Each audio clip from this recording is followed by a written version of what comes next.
Good morning बच्चों। कक्षा 10 में मैं lesson number 2 a letter to God ये पढ़ा रहा था। उसके आगे देखिए, आप अपनी किताब पे जरूर देखिए। The mind went out for no other reason than to have the pleasure of feeling the rain drop on his body. वह व्यक्ति वर्षा के आनंद को लेने के लिए इसके अतिरिक्त किसी भी दूसरे कारण से नहीं, वह अपने घर से बाहर आया। And when he return he exclaimed, और जब वो वहां से वापस लौटा तो ही एक्सक्लेम्ड, तो उसने कहा, these are not rain drops falling from the sky, they are new coins. क्या कहा? These are not rain drops, ये वर्षा की बूंदें नहीं हैं, फॉलिंग फ्रॉम द स्काई, जो आकाश से गिर रही हैं, दे आर न्यू कॉइन्स, ये जो है नए नए सिक्के हैं। The big drops are 10 cent, इसकी बड़ी बूंदें, वर्षा की बड़ी बूंदें ये 10 सेंट के बराबर हैं। And the little ones are 5, और इसमें से जो छोटी बूंदें हैं वो 5 सेंट के बराबर हैं। विथ ए सेटिस्फाइड एक्सप्रेशन, संतुष्ट की आह लेते हुए, ही regarded the field of ripe corn with its flower, उसने फसलों विथ राइप कॉर्न मीन्स जो है पकी हुई फसलों को, ये विथ इट्स फ्लावर्स अपने फूलों के साथ उसने देखा। Draped in A curtain of rain, जो वर्षा के बीच में एकदम पर्दे के रूप में, कर्टेन मीन्स होता है पर्दा, ड्रैप्ड कर रही थी। ड्रैप्ड मीन्स होता है लहराना या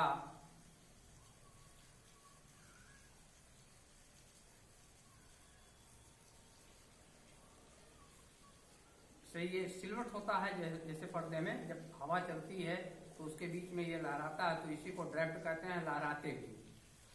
but suddenly a strong wind began to blow, लेकिन अचानक ही एक बहुत ही तीव्र गति से, स्ट्रांग का मतलब यहाँ तीव्र गति से, विंड जो है, विंड मीन्स हवा, बिगेन टू ब्लो, हवा बहना प्रारंभ कर दी। And along with the rain very large hailstones began to fall, और वर्षा के साथ साथ ही, along with the rain means वर्षा के साथ साथ ही, very large hailstones began to fall. Hailstones means होता है बर्फबारी, ओले जिसको आप कहते हैं, बर्फबारी या पत्थर के टुकड़े। Hail stone began to fall, बड़े बड़े पत्थर के बहुत अधिक संख्या में, लार्ज बहुत अधिक संख्या में जो है ओले गिरना प्रारंभ कर दी। These truly did resemble new silver coins, और ये ओले लग रहा था कि वास्तव में जैसे एकदम नए नए चांदी के सिक्के हों, ऐसा प्रतीत हो रहा था। The boys exposing themselves to the rain, लड़के जो है अपने को स्वयं जो है वर्षा में गए। Ran out to collect the frozen pearls, और ये मोतियों के के समान, मोतियों के सिक्कों के समान ये इनको जो है इकट्ठा करने में लग गए। कौन लग गए? बच्चे। It's really getting bad now is claim दम, और जब जो है बर्फबारी हो रही थी, इसक्लेम दम है, तो उस व्यक्ति ने उसकी व्याख्या किया, कहा, it's really getting bad now, अब तो बहुत ही बुरा हो रहा है। I hope it pass quickly, और मुझे ये आशा थी कि ये शीघ्र ही बर्फबारी खत्म हो जाएगी। It did not pass quickly, लेकिन ये बर्फबारी शीघ्र ही समाप्त नहीं हुई। For an hour the hail rained on the house, the garden, the hill side, the cornfield, on the whole world. For an hour, 1 घंटे तक द हेल जो है बर्फ, रेन्ड ऑन द हाउस, बर्फ जो है घरों पर बरसती रही। द गार्डन, बागीचे में बरसती रही। हिल साइड मीन्स होता है पहाड़ी पर बरसती रही। द कॉर्नफील्ड मीन्स फसलों के बीच में जो कॉर्नफील्ड मीन्स होता है, जो फसल लगी हुई थी खेतों में, उनमें गिरती रही ऑन द होल वैली, और इसके साथ साथ पूरी घाटी में बर्फबारी होती रही। The field was white as if covered with salt, और पूरा खेत, पूरा मैदान, यहाँ फील्ड का अर्थ खेत से है। द फील्ड वाज व्हाइट, पूरा खेत एकदम सफेद हो गया। As if covered with salt, और ऐसा प्रतीत हो रहा था जैसे वो नमक से ढक गया। कि आप जानते हैं नमक भी सफेद होता है, एकदम नमक की ही तरह से हेल स्टोन्स भी होते हैं, इसलिए यहाँ साल से उसकी तुलना की गई है। एज ईफ कवर्ड विथ साल, जैसे पूरे नमक से ढक दिए गए हों। Not a leaf remained on the tree, पेड़ों पर एक भी पत्तियां नहीं बची हुई थी। The corn was totally destroyed, फसल पूर्ण रूप से नष्ट हो चुकी थी। The flowers were gone from the plants, फूल जो है पौधों से अलग हो चुके थे। Lencho's soul was filled with sadness, Lencho का हृदय दुख से भर चुका था। When the storm had passed, और जब ये तूफान मतलब बर्फबारी का तूफान खत्म हुआ, he stood in the middle of the field, वो अपने खेतों के बीच में खड़ा हुआ। and said to his son, और अपने पुत्रों से कहा, क्या कहा? When the storm had passed, और जब तूफान खत्म हो गया, he stood in the middle of the field, वह खेतों के बीच में खड़ा हुआ।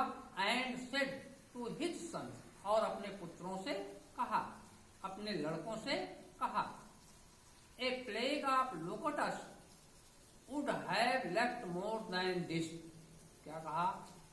a plague of locusts, टिड्डियों का दल would have left, उससे कुछ ना कुछ छूट जाता है, more than this hailstorm, इस बर्फबारी की अपेक्षा अगर टिड्डियों का दल आया होता तो टिड्डियों के दल से भी हमारी फसल कुछ ना कुछ बच जाती।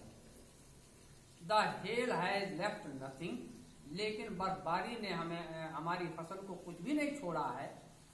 This year we will have no crop, और इस वर्ष हमें कुछ भी फसल नहीं मिलेगी, इस वर्ष हमें कुछ भी अनाज नहीं मिलेगा। That night was a sorrowful one, और वह रात उसके लिए बहुत ही एक दुखदायी रात थी। सॉरोफुल माने दुख से परिपूर्ण। That night was a sorrowful one, और वह रात उसके लिए एक दुखदायी रात थी, कष्टमय रात थी। All our work for nothing, हमारे सारे परिश्रम फॉर नथिंग, व्यर्थ हो गए। हमारे सारे परिश्रम जो हमने खेतों में किया था वो सब व्यर्थ हो गए। There is no one who can help us, और यहाँ कोई भी नहीं है कि जो हमारी सहायता करेगा। हमारी यहाँ कौन सहायता कर सकते हैं जब यहाँ कोई भी नहीं है। We shall all go hungry this year, we shall all go hungry this year, इस वर्ष हम सभी को भूखे रहने पड़ेंगे। ये सोच रहा है लिंचू, और क्या कहा कि इस वर्ष हम सभी लोगों को भूखे रहने पड़ेंगे।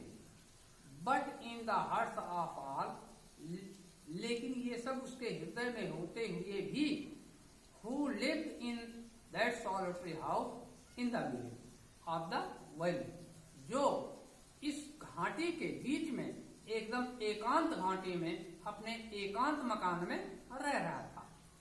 There was a single hope, और उसके साथ केवल एक ही आशा थी कि हेल्प फ्रॉम गॉड, कि ईश्वर के द्वारा उसकी सहायता जरूर की जाए। क्योंकि उस सॉलिटरी वैली में कोई भी, एकांत घाटी में कोई भी उसका मकान नहीं था, कोई भी अन्य दूसरा नहीं था, केवल उसका ही मकान था और लिंचू के ही परिवार रहते थे।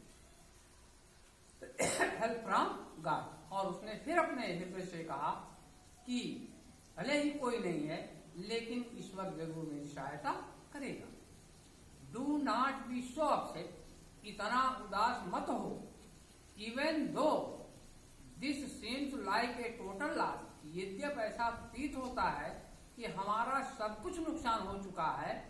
रिमेंबर, लेकिन याद रखो, no one dies of hunger, कोई भी भूख से मरता नहीं है।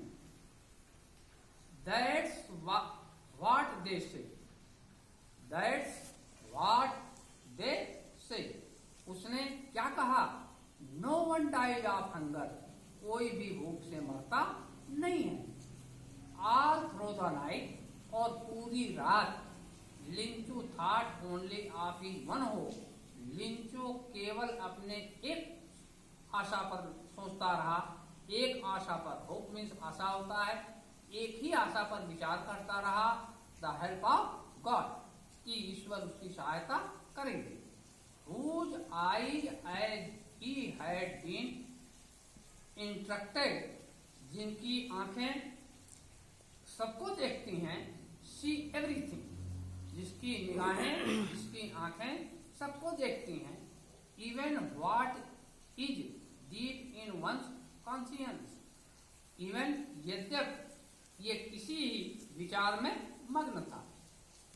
लिंचू was an ox of man, ox of man, Lencho बहुत ही कठिन परिश्रमी व्यक्ति था। Working like an animal in the field, वो अपने खेतों में एकदम जानवरों की तरह से काम करता था। बट स्टिल ही न्यू, लेकिन फिर भी वो जानता था, हाउ टू राइट, कि कैसे लिखा जाता है। द फॉलोइंग संडे, अगले दिन रविवार को, एट डे ब्रेक, सुबह सुबह, डे ब्रेक मीन्स होता है सुबह सुबह, एकदम मॉर्निंग में, he began to write a letter, वह जो है एक पत्र लिखना प्रारंभ किया। Which he himself would carry to town, जिस पत्र को वो स्वयं जो है कस्बे में ले गया। And place in the mail, और उसने मेल बॉक्स में, लेटर बॉक्स में उसको डाल दिया।